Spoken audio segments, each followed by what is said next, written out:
Proposed AT&T-Time Warner mega merger, which is back under the spotlight as President Donald Trump makes his choice to lead the Department of Justice Antitrust Division.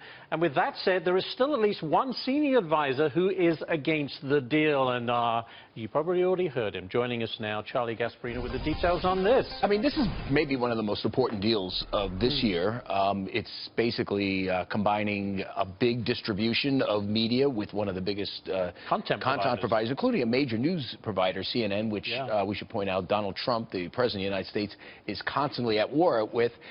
You would think on the face of it that this deal is going to get approved because of appointments to the FCC and recently to the Justice Department Antitrust Division. We have two gentlemen that are very, very pro-deal. But didn't Trump come out against it on the campaign trail? On the campaign trail, he came out against it, but he said he's open to listen to his people.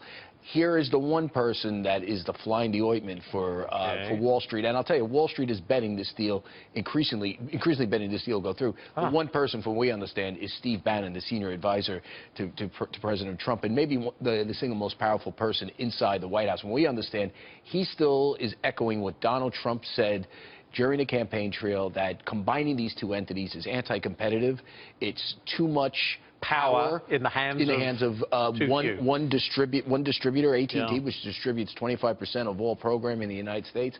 And he is still pushing for Donald Trump to somehow be against this deal.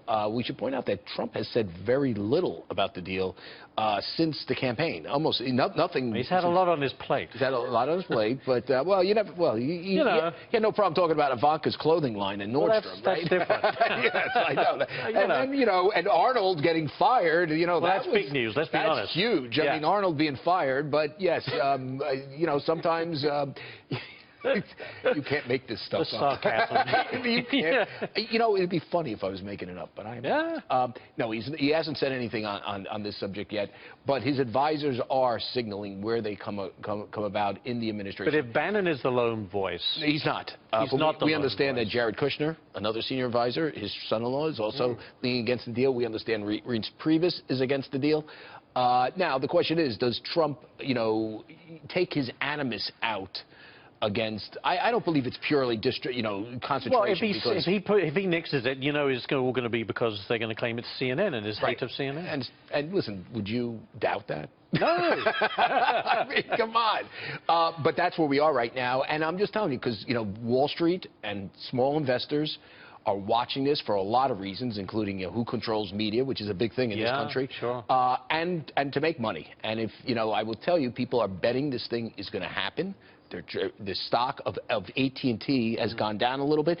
Time Warner has gone up. That's the target, the acquisition target. I am telling you that based on what I'm hearing, Steve Bannon may be the most important person inside the Trump White House. We should point out that the stock started dipping when Fox Business began tweeting this out. How about that? So what's your sense? You think this goes through regardless of those objections? That's my opinion now. I'm asking your opinion. Yeah, I do.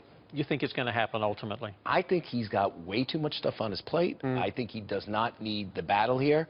I think AT&T is run by Randall Stephenson, who's modestly conservative guy. He's not a card-carrying liberal. I think that's a check. A conservative mantra would be to allow this to go through, right? Free market conservative. Free market would be, yes. I do know that Steve Bannon's father, just throw this in there. It was a great story in the Wall Street Journal about Steve Bannon. And everybody should read it. It was about his life and his parents. His father was a long-time AT&T worker, blue-collar guy, then rose up to middle management, lost a lot of his life savings in AT&T stock following the financial collapse. So I'm throwing that out there. This guy is no fan of AT&T. Which would explain his opposition to all of this. Or maybe his continued opposition. We'll see. We'll see. I'm throwing that out there. All right. Charlie, thank you so much. Interesting stuff.